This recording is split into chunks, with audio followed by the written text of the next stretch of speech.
puasa didik apa? Puasa didik ihsan. Ihsan macam mana? Kita rasa macam mana orang susah, kita rasa macam mana orang lain duduk dalam kesusahan. Sallallahu alaihi Muhammad. Tadi saya sempat buat forum dengan CEO Lembaga Zakat Negeri Kedah. Dia duduk cerita kat saya sebelum kita nak mula tu, dan lepas kita pun duduk sembang lagi. Dia kata, Ustaz, kalau Ustaz tahu macam mana keadaan kita duduk pergi ziarah tengok orang-orang yang susah.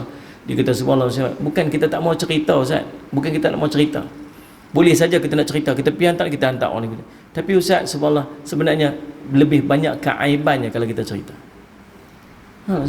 Ada orang yang subhanallah tuan-tuan Ustaz Syahmat, rumahnya tak berdinding, dan dia malu rumah dia tak ada dinding. Lepas tu kita pergi ambil gambar rumah dia tak ada dinding, kita share pada orang lain Ustaz Syahmat. Sampai ada orang yang subhanallah Ustaz Syahmat, dia boleh kontak balik pejabat zakat. Dia kata, Ustaz, boleh tak tolong pergi beritahu dekat surah abang tu, tolong delete gambar saya tu, sebab saya malu Ustaz. Dia kata, bukan kami yang post, kata ada berita macam mana tak ada angkat dia pergi bolang dalam camp. Sebab tu Allah sebut dalam Quran sallallahu alaihi wasallam, orang yang menzahirkan sedekah dia itu baik.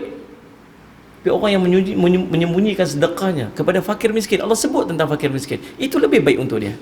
Sebab apa? Sebab kadang-kadang kita menzahirkan keaiban orang tanpa kita sedar. Ni Ustaz, waktu Allah suruh jaga aib orang tu, nak tolong orang, okey, tak ada masalah apa. Tapi di sana kita kena fikir satu benda, ada kadang keaiban manusia yang kita zahir dalam keadaan kita tak sedar. Maka tuan-tuan Ustaz tu Islam ajak macam tu. Ihsan.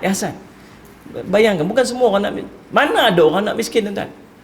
Mana ada orang nak miskin? Mana ada orang yang, cuba tanya kat dia, nak kaya ke nak miskin? Mesti dia nak kaya. Tanya pilih siapa pun. Tapi Allah takdirkan dia hidup miskin, dan dia malu tuan-tuan sebenarnya dia nak miskin tu. Lalu cerita kat orang, saya ni orang miskin, saya ni orang miskin, saya ni miskin. Kalau boleh dia naik kereta yang elok, dia nak pergi cerita kat orang dia elok. Tapi dia naik basikal sebab itu yang dia ada. Dan dia boleh parking jauh-jauh sebab dia takut sekali orang nampak motor dia yang buruk, dia nampak. Sebab apa? Sebab malu dia. Tiba-tiba kita pergi kat dia, kita pergi ambil gambar, kita pergi cerita semua orang apa yang dia ada. Tuan faham tak ni? Malu tuan-tuan, sebab tu kita kena jaga keaiban orang. Macam mana? Ihsan, itulah Islam ajak ihsan. Melainkan dia izin lah gitu. Boleh tak saya nak ambil gambar tuan ni, kita nak share apa semua tu. Dia kata, oh, tak apalah, tolong kuku, ada orang lain nak boleh tolong sama. Kalau dia izin tu tak apa. Tapi tanya tak? Ya, minta izin tak kat dia? Maka tuan-tuan, tu adab kita. Islam ajak macam tu Ustaz. Pasal apa? Ihsan. So dalam keadaan kita berpuasa ni, Islam ajak ihsan macam tu tak? Ajak ihsan supaya sallallahu alaihi Muhammad, kita rasa kesusahan orang lain. Maka didik ihsan, didik iman ni satu benda yang sangat besar. Allah SWT, maka Allah bagi dekat apa ni? Allah akan bagi kepada dia sallallahu alaihi Muhammad kelebihan pintu syurga Ar-Rayyan.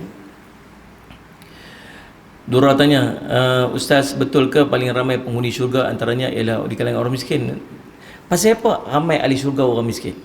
Sebab kurang soal jawab dia. Dia tak ada apa yang dia soal jawab. Nak persoal pun banyak, nak persoal pun tak ada. Nah, di soal pun, sebab tu Nabi SAW memilih untuk duduk di kalangan orang miskin. Demikian dilakukan oleh seorang sahabat Nabi SAW yang namanya Abu Darda, orang kaya sebelum dia masuk Islam, punya perniagaan yang besar. Tapi bila dia masuk Islam, dia tinggal semua kekayaan dia sebab dia kata apa? Mudah untuk dia masuk. Sallallahu alaihi Muhammad.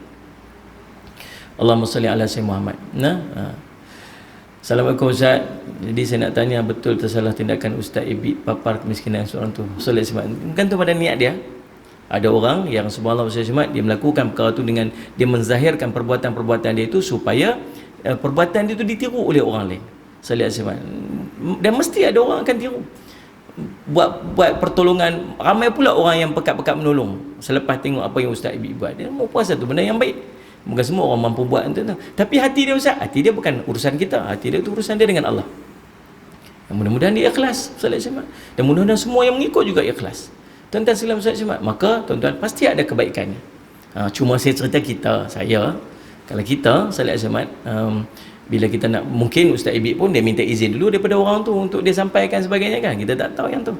Jadi kalau kita nak buat macam tu, maka antara benda yang kita kena jaga ialah keaiban orang tu, dengan paling tidak kita minta izin dulu orang tu untuk kita tunjuk ataupun tidak. Sallallahu Syahmat. Boleh faham tuan-tuan? Ustaz Syahmat.